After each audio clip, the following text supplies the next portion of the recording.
In this video, I'll be discussing the development of QPICS, a technique for taking quantum snapshots, which are rapid nanoelectronic measurements of single biological molecules for use in human health, wellness, and precision medicine in the form of nucleic acid sequencing.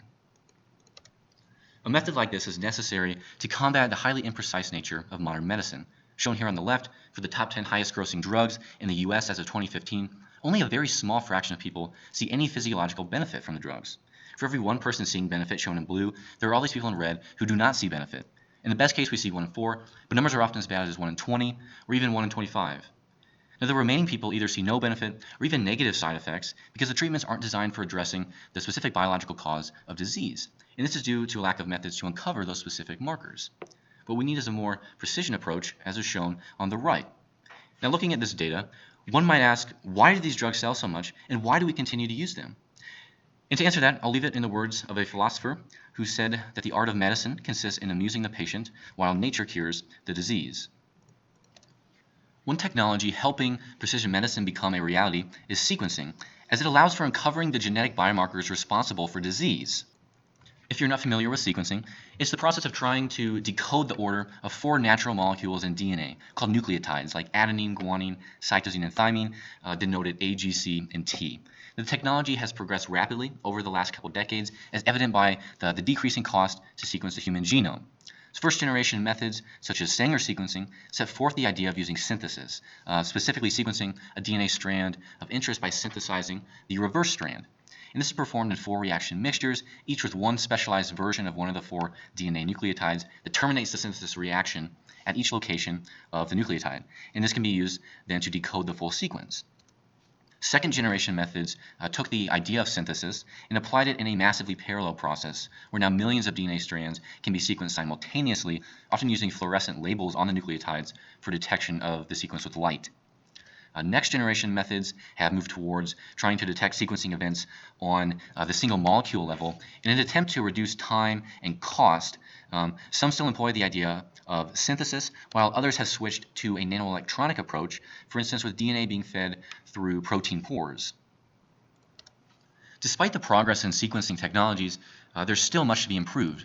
And this is because current methods continue to rely on creating millions of copies of a biomolecule sample prior to sequencing, which is time-consuming and expensive, but also leads to loss of information about the subtle differences between biomolecules within single cells. We need a method that really changes the paradigm of these ensemble-based sequencing strategies by eliminating the copying or amplification steps. Nanoelectronic measurements provide a path forward for this type of sequencing due to the potential for miniaturization, fast measurements, and sensitive detection limits. We look to use rapid electronic measurements of conductance to take quantum snapshots of the nucleotides that make up DNA, ultimately for their unique identification in sequencing. The measurement technique we employ uses what's called a break junction. So using a sharp metallic tip, we continuously smash it into and out of contact with a metallic substrate. The quantum conductance of a single monoatomic junction can be measured during the retraction process. But ultimately, we then perform these measurements with DNA molecules between the tip and surface, leading to junction formations with specific residues in nucleotides and the ability to measure their quantum conductance. When looking at the surface, we can see the immobilized DNA strands that are stretched and linearized with resolution between the nucleotides, which appear as spheres here in the image. And this immobilization is assisted by a molecular layer underneath the DNA, as can be seen in the schematic.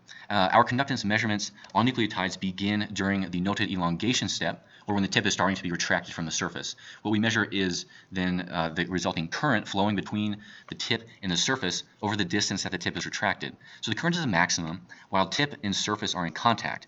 We then see exponential decay of the current begin when this contact is broken. When the tip then makes and further maintains contact with the nucleotide, the current remains relatively constant in what's called a step or plateau in these current versus distance measurements, right? Because these electrons are now conducted through the nucleotide. As the tip is continually retracted further, this nucleotide contact is then broken and current decays down to 0.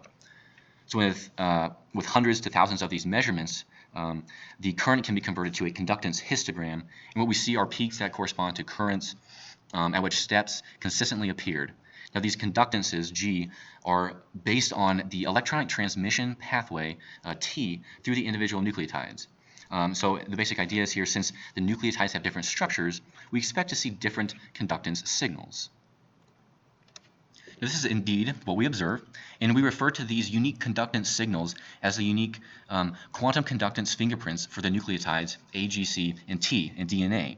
Now these fingerprints, specifically the number of conductance peaks, can be theoretically explained based on the possible location where a tip can attach to the nucleotides and the available conduction paths for an electron to take.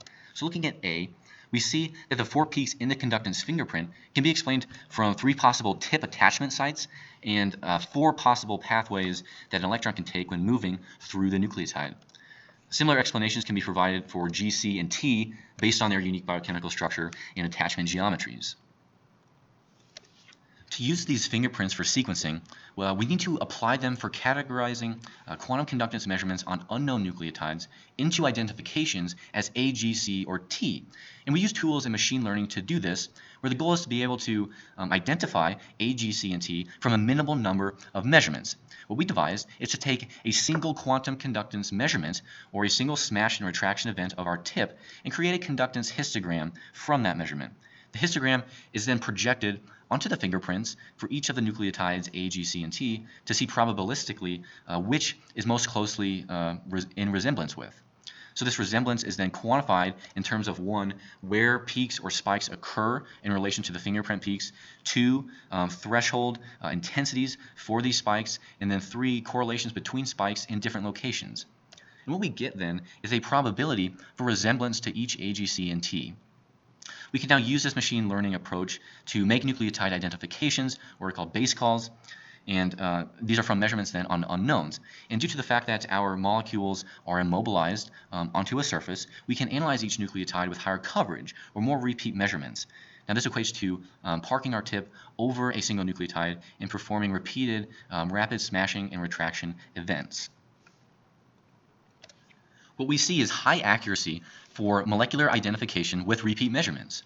So starting with one measurement, there is a significant amount of misidentifications, for instance, incorrectly calling G for A. But as more measurements are collected, the accuracy of identification increases dramatically. Ultimately, we reach near 87% accuracy at around 30 measurements and 95% accuracy at 50 measurements. And these 50 measurements can be performed very rapidly in about merely 5 seconds. Now these are exciting results, but we wanted to know if we can make the process even faster by trying to identify what is intrinsically limiting our accuracy and then making the necessary improvements. One approach we take to answer this question is in the form of collecting quantum snapshots of the molecular conformations with these nanoelectronic conductance measurements. So we interpret these snapshots in the form of what we call smear, and this refers to the fact that the quantum states or orbitals of the nucleotide can become washed or smeared out when there's significant interaction with the surface. Therefore, nucleotides that are upright and have little interaction with the surface are said to be in a low smear state, while nucleotides that are more bent and close to the surface are in a high smear state. This smear can be directly quantified now by looking at how long the tip is attached to the nucleotide during a single conductance measurement, which is indicated by the step or plateau distance. Now, longer measurements correspond to molecules in the high smear state, as the nucleotide must first be pulled to vertical prior to breaking, and shorter attachment times correspond to molecules in the low smear state, as the nucleotide tip junctions are broken much quicker. And we can now separate conductance measurements based on snapshots of their conformational or smear states. So when we do this, as shown here for C, we observe a direct correlation between increasing variance in the conductance with increasing smear. Qualitatively, what this shows is that we can take a more resolved or high-resolution snapshot when the nucleotides are in a low smear state. And similar trends are seen for the other nucleotides A, G, and T. We can now use this smear characterization from our quantum snapshots to help improve the accuracy of base calling. So previously, our fingerprints consisted of an ensemble of these molecular smear states. Now, being able to characterize smear, our fingerprints are uniquely present for each resolved smear state, moving from low to high smear. So previously, without smear characterization, we saw roughly 80% accuracy for base calling at 20 repeat measurements. We can now improve this accuracy to be over 90% with the same 20 repeat measurements due to the fact that we can take our quantum snapshots and separate them based on their smear. This means we've now reached over 90% accuracy in less than 2 seconds worth of measurements. If all of our electronic conductance measurements could be in this ideal low smear state, we could theoretically even improve accuracy levels further to near 98% for base calling with merely 7 measurements. A second approach to identifying ways of improving accuracy is in the form of collecting quantum snapshots of molecular on-off states. So this is achieved with small perturbations to the nucleotides. The first perturbative effect we can make is with the pH. So acidic conditions at lower pH lead to inhibition of forming attachment between the tip and nucleotides due to the chemical changes at where the attachment usually occurs. So with this, we no longer see the steps or plateaus in our current versus distance measurements, which indicates transition between on and off states.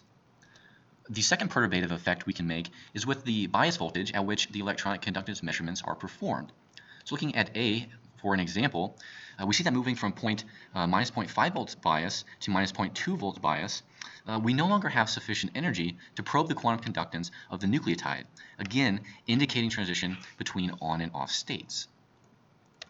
We can now use these perturbative effects from our quantum snapshots to help further improve the accuracy of base calling.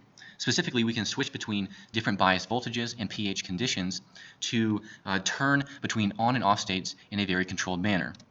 So we start with a voltage of minus 0.3 volts, where only the G nucleotide is in an off state, and the other three, A, C, and T, are on. We can then distinguish the G's in roughly 5 measurements. Next, we can perform our measurements at a voltage of minus 0.2 volts bias, where only the A nucleotide is in an off state, the other two remaining, C and T, are on. We can distinguish A's in, again, just 5 measurements. Of course, we're skipping then the nucleotides G, which we had already identified. Lastly, then, we can perform our measurements at a pH of 3, where only the C nucleotide is in an off state. The remaining one, T, is on. We can distinguish then C's from T's in about 6 measurements.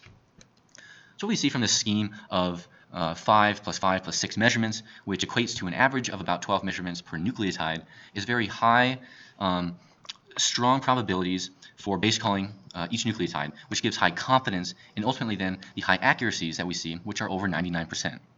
So in total now, what we've demonstrated is the potential of taking quantum snapshots of our nucleotides with these rapid nanoelectronic measurements in the form of conductance to improve recognition and distinguishability of the 4 nucleotides, A, G, C, and T, for potential as a nanoelectronic sequencing method.